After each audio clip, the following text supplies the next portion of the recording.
Ang mga katutubo ng Pilipinas. Magandang araw mga mag-aaral. Sa araw na ito ay ating kilalanin ang mga iba't ibang katutubo sa ating bansang Pilipinas. Ang mga katutubo natin ay parte ng malaking kasaysayan ng ating bansa at nananatiling isang kulay na bahagi ng ating kultura. Aita.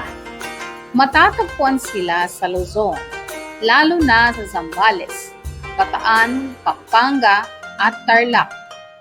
Igorot, isang kolektibong termino para sa iba't ibang grupo sa rehiyon ng Cordillera, kabilang ang Ifugao, Bontoc, Cancanay, Kalinga, Apayao at Ibaloi.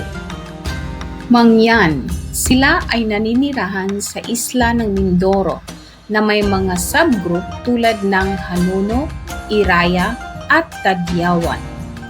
Tausug, sila ay matatagpuan sa Sulu Archipelago.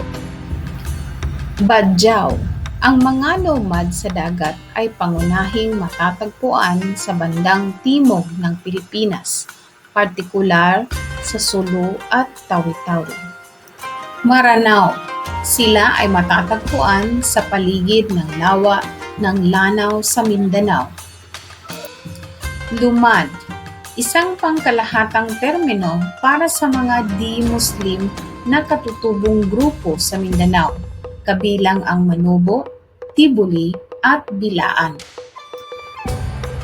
Sa pamamagitan ng mayaman at magkakaibang pamana ng mga katutubo ng Pilipinas, naalala natin ang malalim na koneksyon sa pagitan ng mga pamayanang ito at ng kanilang mga lupaing ninuno. Ang kanilang mga natatanging kultura, tradisyon at karunungan ay humubog sa kasaysayan ng ating bansa. Maraming salamat.